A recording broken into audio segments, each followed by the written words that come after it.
ولا قوة إلا بالله العلي العظيم. اللهم ارحمنا بالقرآن واجعله لنا إماما ونورا وهدى ورحمة. اللهم ذكرنا منه ما نسينا، علمنا منه ما جهلنا، وارزقنا تلاوته آناء الليل وأطراف النهر، واجعله لنا حجة يا رب العالمين. اللهم افتح لنا فتوح العارفين، وارزقنا فهم النبيين، واجعلنا من عبادك الصالحين والمتقين يا رب العالمين. بسم الله الرحمن الرحيم. قال مصنف رحمه الله تعالى: نفعنا الله بعلومه وبكتابه في الدارين. اللهم آمين يا رب العالمين. وبعد قال، berkata Syekh Abu Hasan rahimahullahu ta'ala, jika harapan saya terputus daripada memperoleh manfaat untuk diri saya, betapa pula tidak terputusnya harapan saya kepada orang lain untuk diri saya. Jika saya berharap agar Allah Subhanahu wa ta'ala memberikan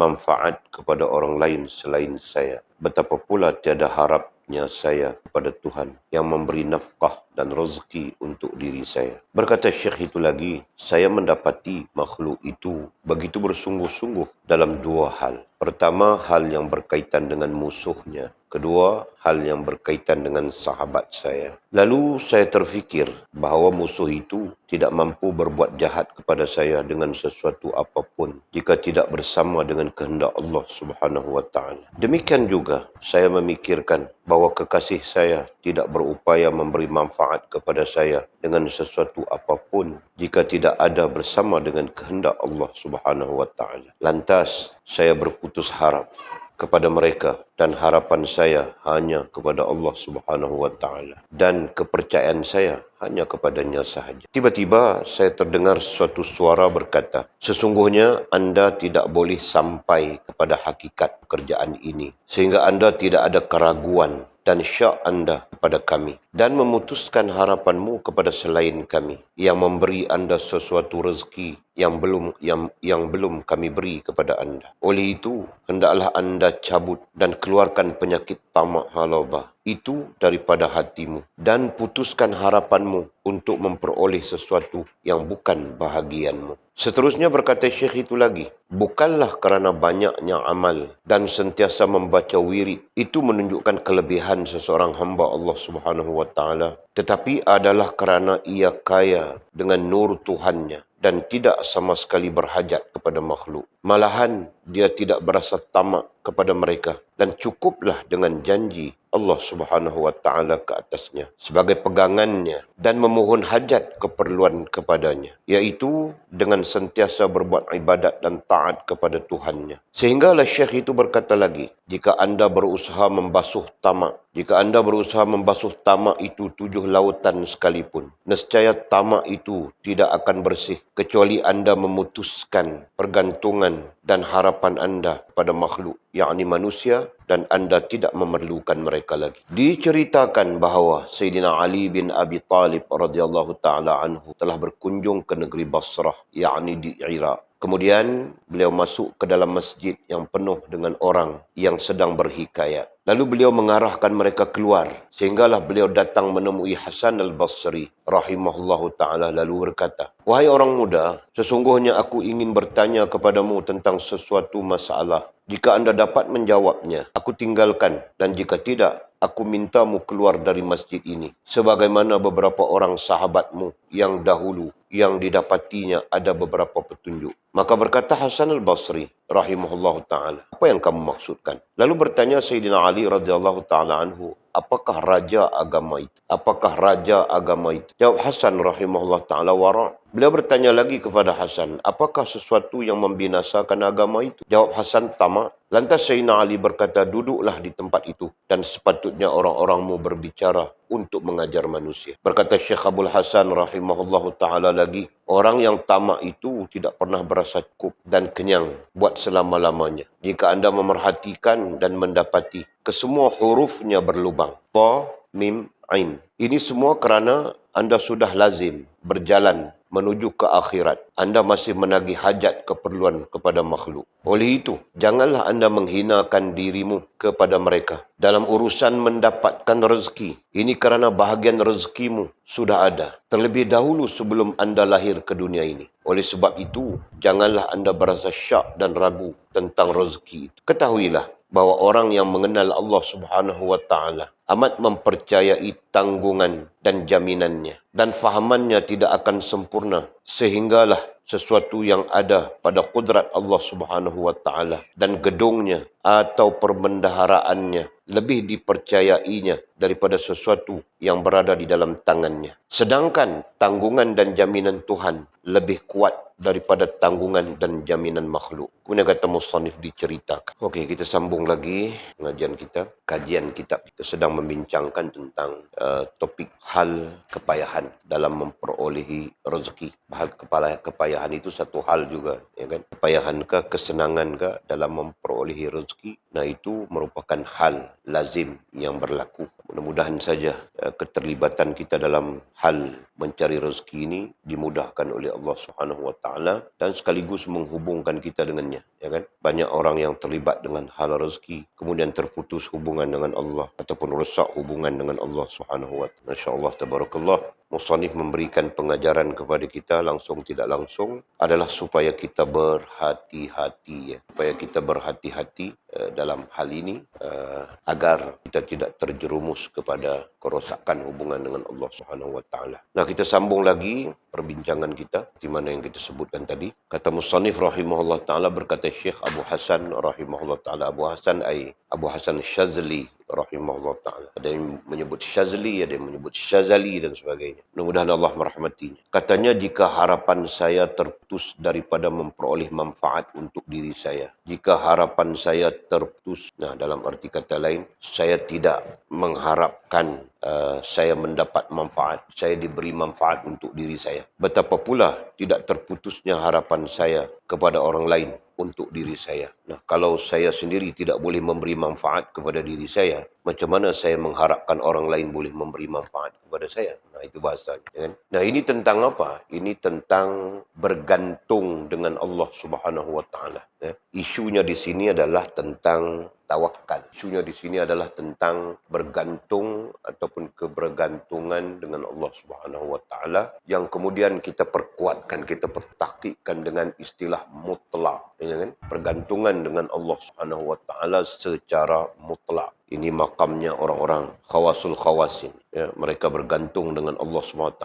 secara mutlak. Dan mereka memutuskan dengan diri mereka sendiri bahawa diri mereka sendiri tidak boleh memberi manfaat kepada diri mereka. Nah, apalagi menggantungkan diri mereka kepada orang lain untuk mendapat manfaat. Nah, itu bentuk penafian. Ya. Itu satu bentuk penafian agar kita dapat bergantung dengan Allah Subhanahu wa taala secara mutlak. Jadi katanya, jika harapan saya terputus daripada memperoleh manfaat untuk diri saya sendiri, betapa pula tidak terputusnya harapan saya kepada orang lain untuk diri saya. Nah, ini tentang dia tidak bergantung kepada makhluk. Orang lain di situ adalah manusia, adalah makhluk. Ya. Dia tidak bergantung kepada dirinya sendiri, tidak bergantung kepada makhluk. Sebaliknya bergantung kepada Allah Subhanahu wa taala. Harapan, perkataan harapan di sana adalah pemaknaan antara pemaknaan bagi tawakal. Ya. Kemudian katanya, jika saya berharap agar Allah Subhanahu wa taala memberi manfaat kepada orang lain selain saya,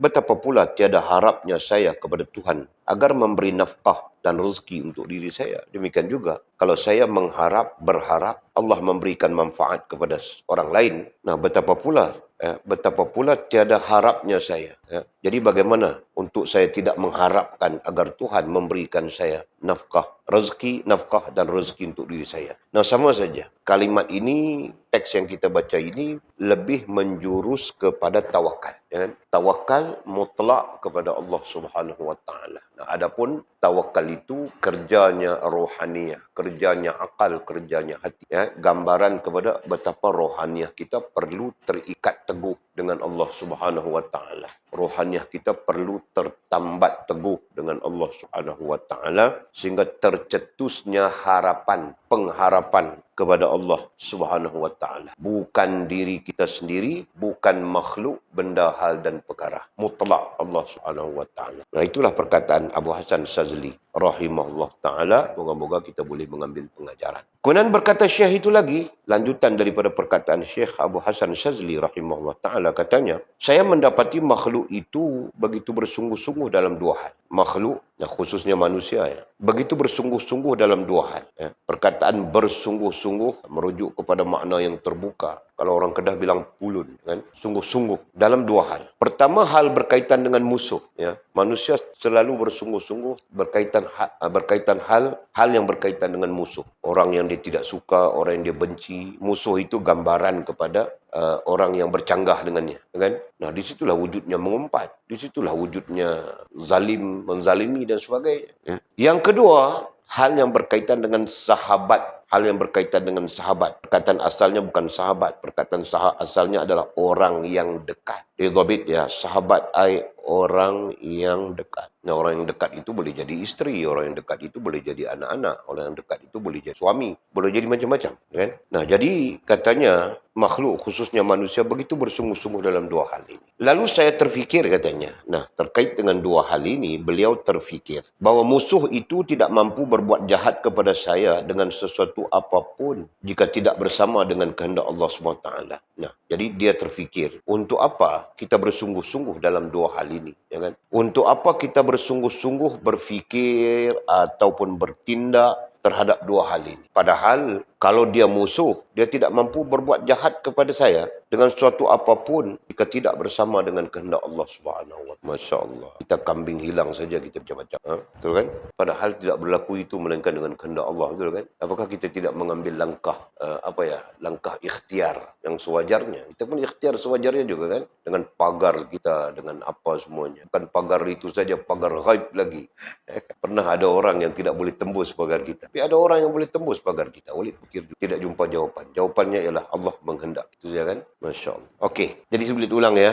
Lalu saya terfikir bahawa musuh yang kadang-kadang kita pun begitu begitu bersungguh-sungguh memikirkan tentang musuh ini. Termasuk musuh itu adalah penyamun, penyangak, apa semualah, kan? Padahal musuh itu tidak mampu berbuat jahat kepada saya, kepada kita dengan sesuatu apapun jika tidak bersama dengan kehendak Allah Subhanahu wa taala. Nah, ini berarti Allah berkehendak, sama ada memberi keampunan kepada kita atau memberi bala kepada mereka, betul kan? Demikian juga saya memikirkan bahawa itu tentang musuh. Nah, sekarang tentang kekasih. Istilahnya bahawa kekasih. Nah, itu berarti orang yang dekat, orang yang dikasihi, orang yang dekat yang kita terjemahkan daripada perkataan sahabat tadi. Demikian juga saya memikirkan bahawa kekasih orang yang dekat, tidak berupaya memberi manfaat kepada saya dengan sesuatu apapun jika tidak ada bersama mereka. Tidak ada bersama dengan kehendak Allah SWT. Nah, demikian juga orang yang dekat, yang kita istilahkan sebagai kekasih, kita istilahkan sebagai tersayang, dicintai dan sebagainya. Nah, mereka pun tidak boleh memberi manfaat kepada kita, melainkan dengan kehendak Allah Subhanahu wa taala. Tanpa kehendak Allah Subhanahu wa taala, mereka pun menyakitkan hati kita juga, kan? Walaupun dekat dengan kita. Nah, begitu juga sebaliknya, kita dengan mereka pun sama saja. Tanpa kehendak Allah Subhanahu wa taala, kita pun menyakitkan hati mereka saja, sampai-sampai tercetus keadaan serba tidak kena, kan? Kalau orang lelaki boleh menikah lagi, keadaan serba tidak kena. Kalau orang perempuan mau buat macam mana? Sebab itulah antaranya adalah menangani perempuan dengan lembut. Itulah dia. Kau dengar saja Mizi itu, kau syok dengar, ya. Okey. Kemudian katanya, lantas saya berputus harap. Nah, kerana dua hal yang disebutkan tadi, musuh ataupun orang yang dekat dengan kita, tidak berlaku mudarat, tidak berlaku manfaat, melainkan dengan kehendak Allah SWT. Lantas saya berputus harap. Nah, katanya dia pun berputus harap lah. Artinya tidak mengharapkan lagi kepada mereka, makhluk. Lantas, ini perkataan Syekh Abu Hasan Shazali, lantas saya berputus harap. Artinya saya tidak mengharapkan lagi kepada mereka, makhluk, sama ada manusia, benda, hal dan perkara. Kita luaskan. Dan harapan saya hanya kepada Allah SWT. Nah, dia menggantungkan harap itu hanya kepada Allah. Seperti kita sebutkan tadi, harapan itu merupakan bagian daripada pemaknaan kepada tawakal. ya, pemaknaan bahagian daripada pemaknaan kepada tawakal. Orang yang bertawakal kepada Allah artinya orang yang mengharap kepada Allah. Orang yang bertawakal kepada Allah artinya orang yang bergantung dengan Allah. Nah, begitu. Jadi katanya lantas saya berputus harap, ai tidak mengharapkan kepada mereka, ai makhluk, benda, hal dan perkara, dan harapan, ai pergantungan saya hanya kepada Allah Subhanahu wa taala, dan kepercayaan saya, ai keyakinan saya hanya kepadanya sahaja. Hanya kepadanya, ya Allah Subhanahu wa taala sahaja. Allah, masya-Allah, tabarakallah, tabarakallah. Langsung tidak langsung musannif mengutip perkataan Syekh Abu Hasan Shazali rahimahullah taala untuk kita jadikan sebagai bahagian daripada perkara yang kita perlu fikirkan tentang tawakal, ya, tentang bergantung dengan Allah Subhanahu wa taala. Masya-Allah. Kemudian katanya, tiba-tiba saya terdengar suatu suara berkata. Nah, dalam keadaan dia berfikir tentang ini, kemudian dia membuat keputusan tentang pergantungan mutlaknya kepada Allah Subhanahu wa taala, tiba-tiba saya terdengar suatu suara. Tiba-tiba saya terdengar suatu suara berkata. Nah, jangan ditanya suara apa. Kita belajar sudah orang-orang kerohanian, ya. Ada satu hal besar bagi orang-orang kerohanian, yaitu komunikasi rohaniah, ya. Nah, itu kita belajar. Itu boleh berlaku sesungguhnya. Nah, ini orang kerohanian ini, Syekh Abu Hasan Shazali rahimahullah ta'ala. Jadi katanya, tiba-tiba saya terdengar suatu suara berkata, sesungguhnya Anda tidak boleh sampai kepada hakikat pekerjaan ini. Anda tidak boleh sampai kepada hakikat pekerjaan ini. Sehingga Anda tidak ada keraguan. Sehingga Anda tidak ada keraguan dan syak Anda kepada kami dan memutuskan harapanmu kepada yang lain selain kami yang memberi Anda sesuatu rezeki sebelum kami beri kepada Anda, yang belum kami beri kepada Anda. Sesungguhnya Anda tidak boleh sampai kepada hakikat pekerjaan ini. Apa? Tawakal dengan sempurna. Sesungguhnya Anda, suara itu berkata kepada Syekh Abu Hasan Shazali, sesungguhnya Anda, iaitu Syekh Abu Hasan Shazali, tidak boleh sampai kepada hakikat pekerjaan ini. Pekerjaan itu terjemahan daripada amalan ini. Ya, apa? Tawakal. Sesungguhnya Anda tidak boleh sampai kepada hakikat tawakal yang sempurna. Sehingga Anda tidak ada keraguan dan syak. Ya, sehingga Anda tidak ada keraguan dan syak kepada kami. Ya, jadi perkataan kami di situ kalau dirujukkan adalah Allah Subhanahu wa taala, Zat yang Maha Agung, Zat Al-Haq. Ya, okey. Jadi seolah-olah pelajarannya kepada kita tidak akan sampai kepada tawakal sehingga kita terbebas daripada syak dan ragu kepada Allah Subhanahu wa taala. Itu bahasanya. Dan memutuskan harapanmu, ya, dan memutuskan harapanmu ataupun putuskan harap kita kepada yang lain selain kami, ai Allah Subhanahu wa taala di sini. Selain kami, ai Allah Subhanahu wa taala yang memberi Anda sesuatu rezeki yang belum kami beri kepada Anda. Jadi dalam arti kata mudah, kita tidak akan sampai kepada hakikat tawakal yang sebenarnya, melainkan kita putuskan daripada diri kita syak dan ragu kepada Allah Subhanahu wa taala dan memutuskan pergantungan kita kepada yang lain selain Allah Subhanahu wa taala. Nah, itu bahasa mudah. Masya-Allah. Oleh itu hendaklah Anda cabut, katanya. Oleh itu hendaklah Anda cabut dan keluarkan. Hendaklah Anda cabut berarti buang, ya. Ya, yang melekat di akalmu, yang melekat di hatimu, yang melekat di rohaniahmu. Cabut dan keluarkan. Cabut dan keluarkan. Buang. Keluarkan ai buang, ya. Penyakit tamak haloba itu daripada hatimu. Nah, dia pun sebut. Cabut dan buang penyakit tamak haloba itu daripada hatimu. Ya. Dan putuskan harapanmu. Putus pergantunganmu. Putus mengharap. Putus pergantunganmu, ya, ai dengan makhluk, dan putuskan harapanmu, ai pergantunganmu terhadap makhluk. Babitnya. Dan putuskan harapanmu, ai pergantunganmu terhadap makhluk untuk memperoleh sesuatu yang bukan bahagianmu. Untuk memperoleh, ai mendapat. Untuk memperoleh, ai mendapat sesuatu yang bukan bahagianmu. Nah, jangan kita bergantung harap kepada makhluk. Putuskan bergantung harap kepada makhluk. Putuskan tamak halobah. Itu kan? Cabut daripada akal kita. Cabut daripada hati kita. Sehingga bebas kita daripada syak dan ragu terhadap Allah Subhanahu wa taala Nah, baru kita akan sampai kepada hakikat tawakal, ya, ataupun hakikat pergantungan yang sempurna kepada Allah Subhanahu wa taala. La haula wala quwwata illa billah. Seterusnya berkata Syekh itu lagi, berkata Syekh itu Abu Hasan, Syekh Abu Hasan Syazli. Apa katanya? Bukanlah kerana banyak amal dan sentiasa membaca wirid itu menunjukkan kelebihan seseorang hamba Allah SWT. Kelebihan seseorang hamba Allah SWT itu tidaklah ditandai, ditunjukkan dengan banyak amal dan banyak wirid. Tetapi adalah kerana ia kaya dengan nur Tuhannya. Ini. Tetapi adalah kerana ia kaya. Masya Allah. Tetapi adalah kerana ia kaya dengan nur Tuhannya dan tidak sama sekali berhajat kepada makhluk. Ada dua hal. Satu, kerana ia kaya dengan nur Tuhannya. Nah, itu ditafsirkan, dihuraikan oleh, disyarahkan oleh ulama-ulama lain dengan ilmu. Tapi kerana ia kaya dengan nur Tuhannya, ilmu. Allah memberikan kepadanya ilmu. Allah membuka kepadanya ilmu pengetahuan. Kan? Sehingga dia memahami hal-hal yang bersifat sir nafsi dan sir alami. Tetapi adalah kerana ia kaya dengan nur Tuhannya, ilmu. Yang lain mengatakan ilmu ma'rifah. Ilmu kepada ma'rifah. Dan tidak sama sekali berhajat kepada makhluk. Ya? Dia tidak sama sekali bergantung hajat, bergantung harap kepada makhluk. Nah, itu dua hal. Ini yang menyebabkan kelebihan kita di sisi Allah Subhanahu wa taala. Bukan banyak amal, bukan banyak wirid. Kalau banyak amal, banyak wirid pun, ya, kita tidak ada nur Tuhan, artinya tidak ada ilmu, tidak diberikan Allah SWT kepada kita ilmu, ya. Kemudian kita pun tidak bergantung hajat, bergantung harap kepada Allah secara mutlak. Nah, itu berarti kita tidak membawa kelebihan apapun sebagai hamba Allah SWT. Jadi ternyata perkataan Syekh Abu Hasan Syazli rahimahullah ta'ala ini menunjukkan orang yang mempunyai kelebihan di sisi Allah Subhanahu wa taala adalah orang yang kaya dengan nur Tuhannya. Nah, berarti kaya dia dengan ilmu sampai-sampai Allah membuka kepadanya pintu ilmu pengetahuan dan sama sekali tidak berhajat kepada makhluk. Dua hal ini. Allah, Masya Allah, tabarakallah.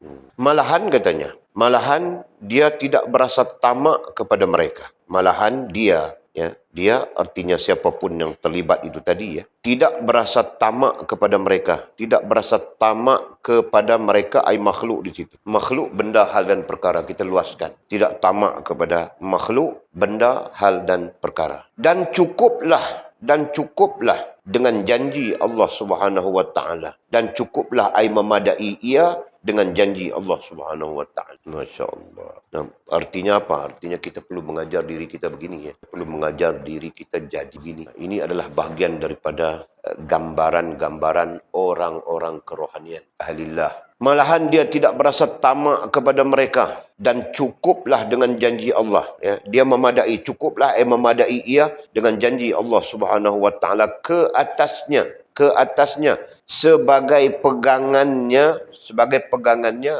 akidahnya, sebagai pegangannya. Nah, kita terjemah di situ akidahnya, ya. Jadi dia berpegang dengan apa yang dijanjikan oleh Allah Subhanahu wa taala dan memohon hajat keperluan kepadanya, dan memohon hajat, meminta hajat, ya, meminta keperluan kepadanya, kepada Allah Subhanahu wa taala. Nah, dia tidak minta kepada makhluk. Masya-Allah. Yaitu dengan sentiasa berbuat ibadat dan taat kepada Tuhannya.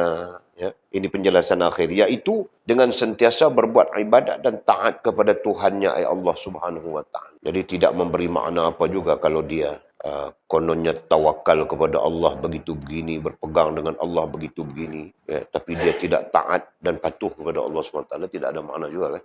Dasar hidup kita adalah taat dan patuh kepada syariat Allah Subhanahu wa taala. Ya, itu tentang ikatan kita dengan Allah. Hasil daripada taat, implikasi daripada taat dan patuh kepada Allah SWT itu, Allah SWT menganugerahkan kepada kita kemudahan untuk menjalani kehidupan. Nah, itu. Sehinggalah Syekh itu berkata lagi. Nah, berkata lagi sambungan Syekh Abu Hasan Syazli rahimahullah. Katanya, jika anda berusaha membasuh tamak itu dengannya. Jika anda berusaha membasuh tamak itu dengan 7 lautan sekalipun, nescaya tamak itu tidak akan bersih.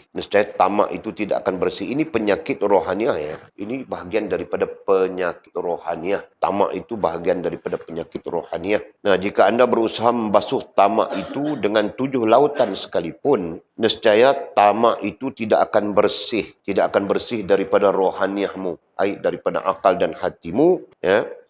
Kecuali, ada kecualinya. Kecuali anda memutuskan pergantungan dan harapan anda kepada makhluk, yakni manusia, kita tambah lagi benda, hal dan perkara, dan anda tidak memerlukan mereka lagi dari sudut pergantungannya, dari sudut rohaniah. Nah itu. Jadi kalau kita mau bersih, cuci tamak, kotoran tamak ini daripada rohaniah kita, kau pakai 7 lautan punya air pun tidak akan bersih. Karena tamak itu tetap saja ada. Ya. Melainkan kita memutuskan pergantungan. Memutuskan pergantungan, memutuskan harapan, memutuskan tawakal. Itu. Ya. Kepada makhluk. Kita memutuskan pergantungan kita kepada makhluk. Nah, kita tambah lagi, 3 lagi ya. Benda, hal dan perkara.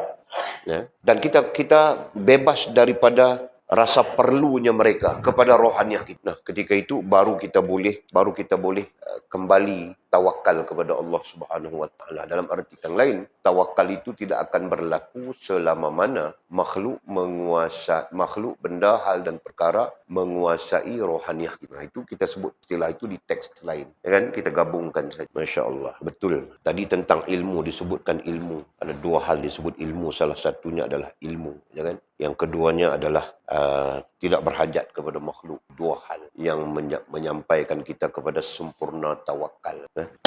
Masya Allah. Nah, ini kalau dari sudut akidahnya membebaskan kita daripada syirik, sama ada kepada antara makhluk, antara diri kita dengan Allah, ataupun antara makhluk dengan Allah Subhanahu wa taala. Jadi kita bebaskan diri kita daripada syirik.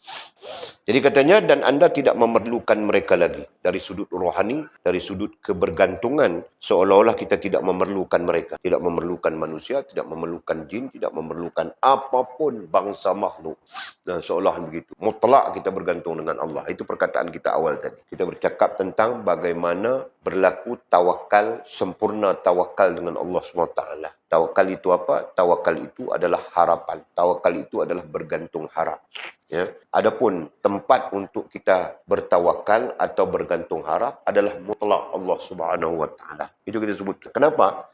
Kerana makhluk mana-mana pun, keadaan apapun, bangsa makhluk semuanya bergantung harap kepada Allah SWT.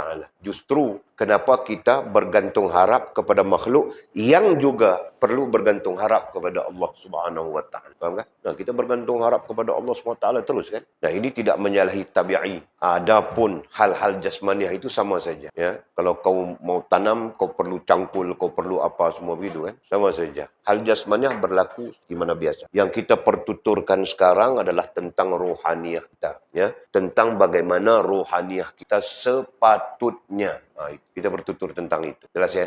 Kemudian kata musannif, diceritakan bahawa Sayyidina Ali bin Abi Talib radhiyallahu ta'ala anhu telah berkunjung ke negeri Basrah di Iraq. Kemudian beliau masuk ke dalam masjid yang penuh dengan orang yang sedang berhikayat, bercerita. Ini ada confuse sikit cerita ini ya. Kemudian beliau masuk ke dalam masjid yang penuh dengan orang yang sedang berhikayat. Berhikayat artinya bercerita. Lalu beliau mengarahkan mereka keluar. Ya. Ketika masuk dia dalam masjid, tengok orang sedang bercakap-cakap, bercerita-cerita. Nah, beliau mengarahkan orang-orang itu keluar daripada masjid. Seolah-olahnya begitu. Sehinggalah beliau datang menemui Hasan al-Basri. Nah, ini confuse ceritanya. Kenapa confuse? Sayyidina Ali bertemu dengan Hasan al-Basri. Ini tidak munasabah sebenarnya. Ya kan? Nah, tidak tahu teknikal salah cerita ini daripada siapa. Dalam teks sana, klasik, sama juga. Ataupun ini pertemuan rohaniah kah? Nah, kalau pertemuan rohaniah itu boleh jadi saja. Ya kan? Kalau pertemuan rohaniah, bukan jasmaniah ya. Nah, itu boleh jadi. Pahami sih? Kau pernah mimpi orang yang meninggal? Pernah mimpi jumpa orang meninggal? Orang itu meninggal sudah. Tapi kau mimpi dia datang, belanja kau tarik, apakah? Adakah? Pernah kan? Nah, itu dah dipanggil pertemuan rohani ya. Itu satu keadaan ya, dipanggil mimpi. Nah, ada lagi keadaan-keadaan yang memang bukan mimpi, nyata, sesungguhnya. Paham kan? Nah, itu mungkin. Jadi, kalau tentang pertemuan rohaniah, nah itu boleh diterima saja. Tapi kalau pertemuan jasmaniah, nah ini mustahil. Sayyidina Ali wafat sudah. Hasan al-Basri ini tabi'in dia. Sahabat ke tabi'in. Kan? Bahkan ada juga yang mengatakan beliau adalah sahabat berdasarkan kepada bertemu dengan Ummu Salamah sebagai Ibu Suwan, ada yang mengatakan Ibu Susuan, ya kan? Ummu Salamah itu adalah jandanya baginda Nabi SAW yang berusia pada ketika itu, pendapat mengatakan 89 tahun, ada pendapat mengatakan 98 tahun. Nah, jadi ketika mana dia bertemu dengan Sayyidina Ali? Nah, ini satu hal yang confuse ya, hal yang confuse. Nah, kalaupun bertemu berarti Hasan Al-Basri ketika itu masih kanak-kanak kecil, ya kan? Padahal Sayyidina Ali wafat terlebih dahulu daripada Ummu Salamah. Jadi itu khilaf. Nah, kita andaikan saja bahwa kisah ini adalah kisah pertemuan rohaniah. Ya. Nah, adapun pertemuan rohaniah bukan isu bagi orang awam. Ya. Tidak boleh dibawa cerita ini kepada orang awam. Ya. Cerita ini hanya kepada orang-orang khusus saja. Dan khusus itu dikaitkan dengan rohaniah. Orang-orang kerohanian, para ahlillah. Ya. Nah, begitu. Jadi, kita pulang balik kepada cerita. Lalu beliau mengarahkan keluar orang-orang yang sedang berhikayat, bercerita dalam masjid, sehinggalah beliau datang menemui Hasan Al-Basri rahimahullahu ta'ala. Nah, lalu dia menegur Hasan Basri, wahai orang muda, kata. Wahai orang muda. Hasan Al-Basri muda ketika itu kan. Wahai orang muda, sesungguhnya aku ingin bertanya kepadamu tentang sesuatu masalah. Itu katanya Sayyidina Ali. Jika anda dapat menjawabnya,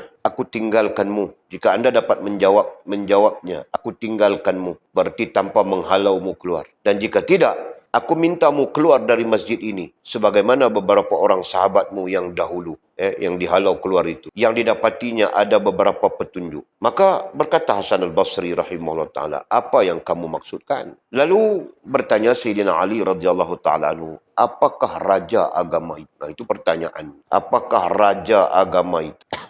Jawab Hasan Al-Basri rahimahullah ta'ala kepada soalan itu tadi, katanya wara'. Atau seolah-olah wara' itu adalah raja kepada agama. Dalam arti kata lain, wara' itulah yang menjaga agama. Ya. Wara' pada diri kita itulah yang menjadi guard, yang menjadi penjaga pada agama, pada diri kita. Beliau bertanya lagi kepada Hasan, apakah sesuatu yang membinasakan agama? Ya. Apakah perkara yang membinasakan agama? Jawab Hasan, tamak. Yang membinasakan agama itu adalah tamak. Lantas Sayyidina Ali berkata, duduklah di tempat itu. Ya. Lalu Sayyidina Ali pun berkata, nah kalau begitu jawapanmu, duduklah di tempat itu. Dan sepatutnya orang-orangmu berbicara untuk mengajar manusia. Ya. Orang-orangmu, berarti orang-orang yang dihalau keluar itu tadi, sepatutnya bercakap tentang itu. Ataupun mengajar manusia lain tentang itu. Sama ada cerita ini, kisah ini boleh sebut sudah tadi, dari segi jasmaniahnya, sama ada benar atau tidak, satu hal ya. Tapi yang lebih penting adalah pengajaran. Pengajaran daripada kisah ini, yaitu wara' merupakan penjaga kepada agama yang ada dalam diri kita, dan tamak adalah sesuatu yang menyelamatkan kita daripada kebinasaan agama. Nah, itu yang lebih penting. Okey. Kemudian berkata Syekh Abdul Hasan rahimahullah ta'ala lagi, orang yang tamak itu tidak pernah berasa cukup dan kenyang buat selama-lamanya. Orang yang tamak itu tidak pernah berasa cukup, ai memadai. Tidak pernah berasa cukup, ai memadai, dan tidak pernah merasa kenyang buat selama-lamanya. Nah, ini menyebabkan mereka sentiasa berkeinginan. Ya. Apabila tidak merasa cukup, nah menyebabkan mereka sentiasa berkeinginan. Atau keinginan yang tidak pernah habis. Padahal keinginan itu adalah bahagian daripada satu tabi'i, tapi dikuasai oleh nafsu. Nah, yang menyebabkan keinginan itu menjadi melampau. Keinginan pada asalnya adalah tabi'i saja. Ya. Keinginan pada asalnya adalah tabi'i. Teringin mau menikah. Tabi'i saja kan? Mau menikah banyak. Tabi'i juga. Kan begitu? Nah, pada asalnya tabi'i saja. Tetapi tabi'i itu kemudiannya menjadi melampau. Menjadi berlebih-lebih dan melampau. Kenapa?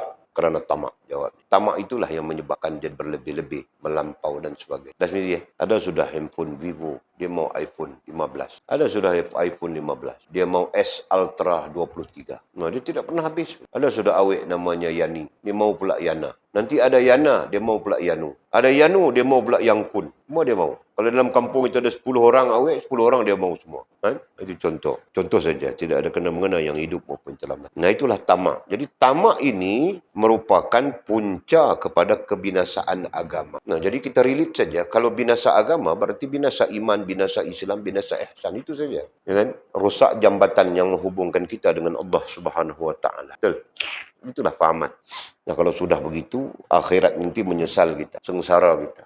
Dan raja kepada agama. Raja berarti penjaga ya. Raja dalam terjemahan pemaknaan antaranya adalah penjaga. Malik dalam bahasa Arab, mamluk ya kan, yang memiliki.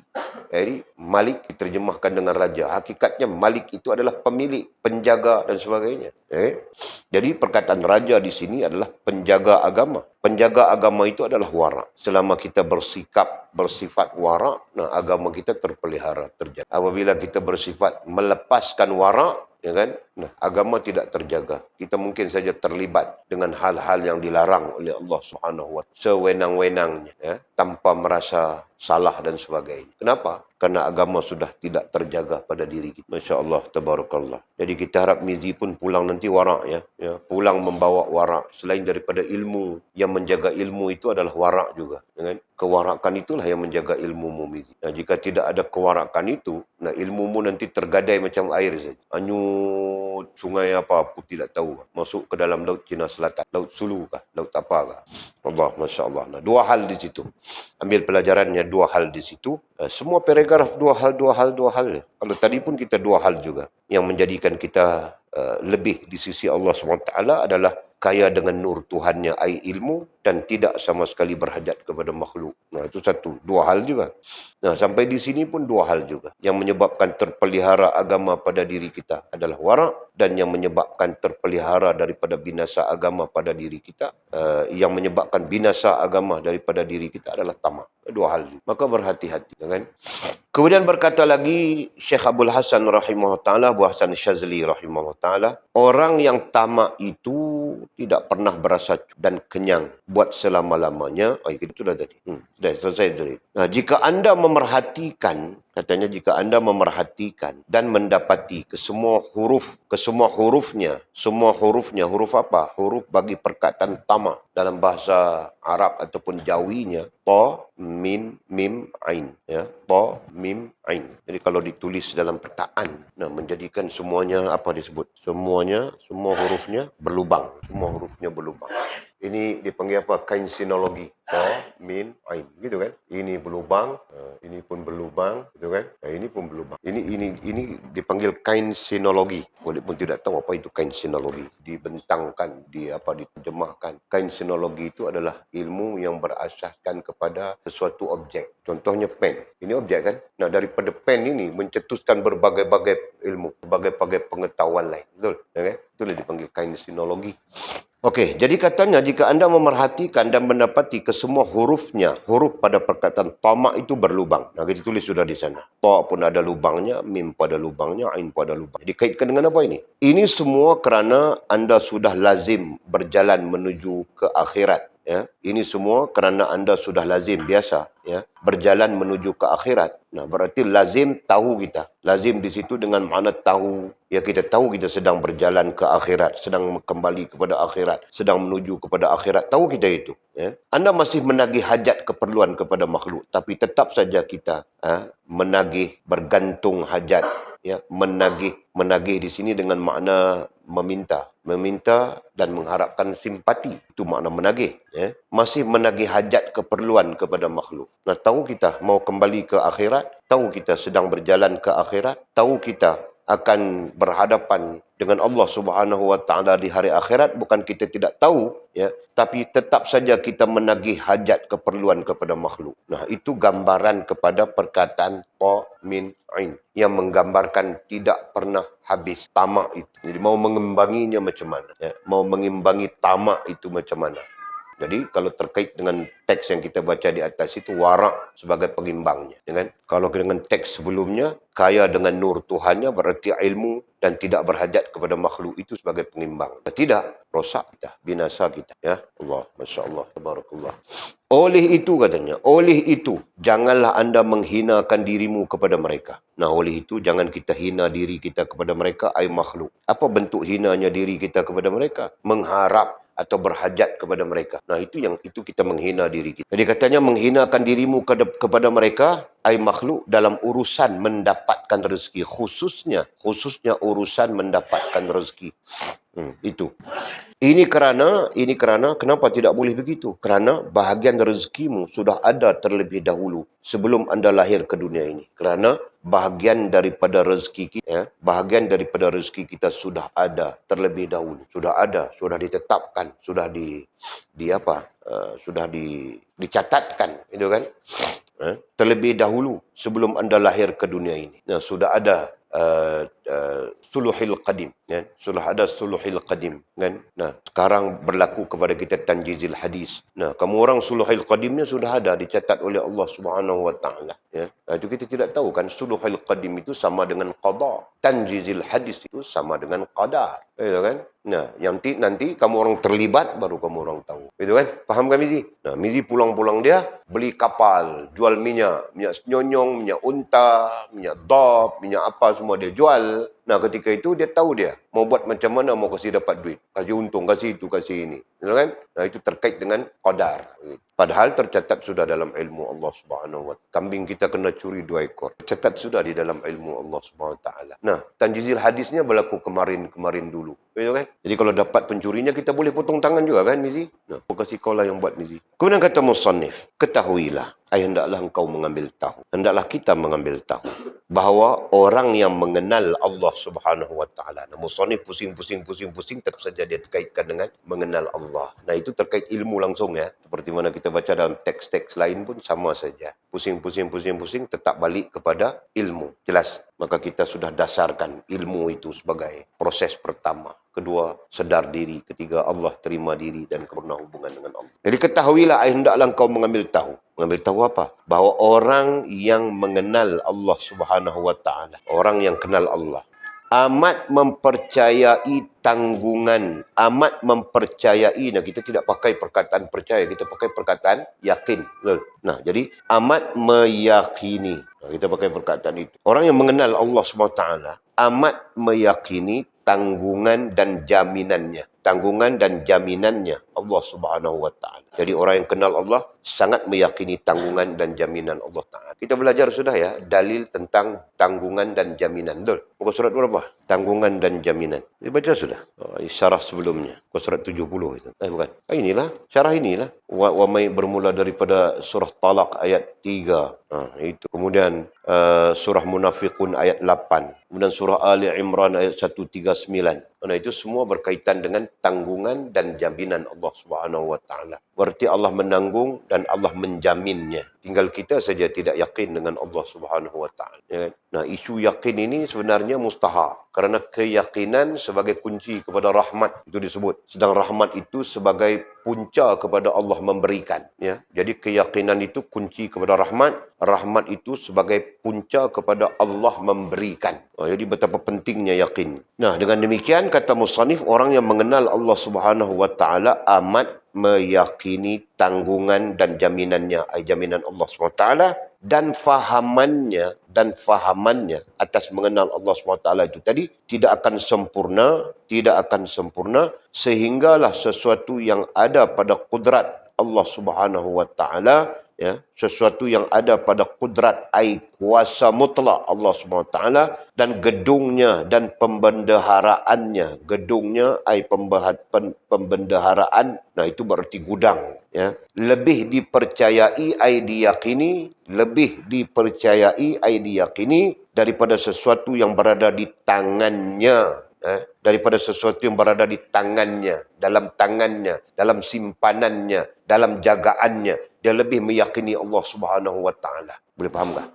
Ini ayat ini tidak ada titik, ini panjang. Bahawa orang yang mengenal Allah SWT itu amat meyakini tanggungan dan jaminannya. Tanggungan dan jaminan Allah SWT. Dan fahaman orang yang mengenal Allah SWT itu tidak akan sempurna. Tidak akan sempurna sehinggalah sesuatu yang ada pada kudrat Allah SWT, kudrat kuasa mutlak Allah SWT, dan gedungnya atau pembendaharaannya, nah itu terkait dengan keperluan kita makhluk, lebih diyakininya, lebih dipercayainya, diyakininya daripada sesuatu yang berada dalam tangannya. Ya, sesuatu yang berada dalam tangannya. Apa yang dia ada? Nah, itu pun dia tidak yakin. Dia lebih meyakini Allah Subhanahu wa taala. Sedangkan tanggungan dan jaminan Tuhan,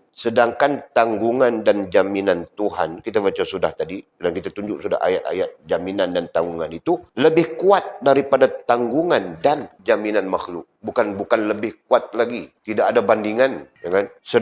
Sedangkan tanggungan dan jaminan Tuhan, ayat Allah SWT, tidak ada bandingan, tidak ada bandingan. Walaupun di sini disebut lebih kuat daripada tanggungan dan jaminan makhluk. Walaupun disebut begitu sebagai fakta perbandingan, tapi pada hakikatnya mana ada bandingan, mana ada persamaan di antara hak Allah Subhanahu wa taala dengan makhluk. Itu kan, Jul? Nah, sesungguhnya mutlak tanggungan jaminan Allah SWT itu sempurna. Masya Allah, tabarakallah, tabarakallah. Nah, semuanya yang kita bincangkan pada malam ini, semuanya terkait dengan bagaimana rohaniah kita berhubungan dengan Allah Subhanahu wa taala pada satu istilah yang kita sebutkan dengan tawakal. Jadi dalam proses untuk menyebabkan untuk diri kita diterima oleh Allah Subhanahu wa taala melalui sedar diri. Nah, sedar diri itu antara sedar diri dengan diri diterima oleh Allah Subhanahu wa taala. Nah, di sana masuklah 9 sifat, ya. Dan salah satunya yang terpenting adalah tawakal. Jadi pelajarannya langsung tidak langsung musannif mengajar kita untuk membina, membentuk tawakal di dalam diri kita. Mudah-mudahan Allah SWT melimpahkan ilmu pengetahuan kepada kita, memberi kekuatan kepada kita untuk mengamalkan apa-apa yang kita dengar, apa-apa yang kita pelajari dan sampai kepada tujuan kita. Amin ya rabbal alamin. Kita berhenti di situ, kemudian kata musannif, wallahu a'lam. Ada soalan kah? Tidak. Bismillahirrahmanirrahim. Alhamdulillah. Wassalatu wassalamu ala rasul. Allahumma ftah lana fahal arifin warzuqna fahman nabiyyin. Waj'alna min ibadika as-salihin. Allahumma siratal mustaqim. Siratal ladhina an'ama Allah minan nabiyyin was-siddiqin wasyuhada'i was-salihin. Allahumma rabbana ftah bainana wa bain qaumina bil haqq wa anta khairul fatihin. Allahumma a'inna ala dhikrika wa syukrika wa husna ibadatik. Allahumma فقهنا في الدين وعلمنا التأويل اللهم فقهنا في الدين وعلمنا التأويل اللهم فقهنا في الدين وعلمنا التأويل وصلى الله على سيدنا محمد وعلى آله وصحبه وبارك وسلم والحمد لله رب العالمين تبارك الله منا ومنكم.